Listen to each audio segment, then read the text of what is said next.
بسم اللہ الرحمن الرحیم۔ سیدنا زید بن ثابت رضی اللہ عنہ سے مروی ہے کہ نبی کریم صلی اللہ علیہ وسلم نے فرمایا، جس آدمی کی فکر آخرت ہو، اللہ تعالیٰ اس کی اموال کی شیر بندی کر دیتا ہے، اس کی دل کو غنی کر دیتا ہے اور دنیا ذلیل ہو کر اس کے مقدر کے مطابق اس کے پاس پہنچ جاتی ہے۔ لیکن جس آدمی کی رنج و غم دنیا ہی دنیا ہو، اللہ تعالیٰ اس پر اس کی معاملات کے مؤثر دیتا ہے، اس کی فقیر و محتاج کو اس کے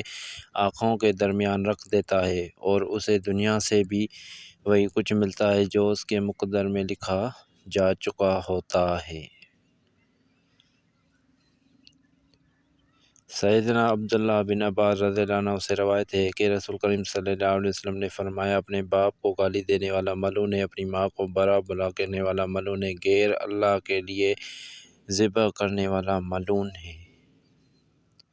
زمین میں نشانات کو تبدیل کر دینے والا ملعون ہے، اندھے کو راستے سے بھٹکا دینے والا ملعون ہے، چوپائے سے بد فعلی کرنے والا ملعون ہے، اور قوم لوط والا فعل کرنے والا بھی ملعون ہے۔ حضرت ابو موسیٰ اشعری رضی اللہ عنہ سے مروی ہے کہ 3 آدمی ایسے ہیں جنہیں 2 گنا کا اجر دیے جائیں گے۔ وہ شخص جس کی کوئی پھر ایسی آزاد کر کے اسے شادی کر لے گی، دوسرا غلام جس نے اپنے رب اور اپنے مالوں کا حق ادا کیا، اور وہ شخص جو اپنی کتاب اور محمد صلی اللہ علیہ وسلم پر ایمان لایا۔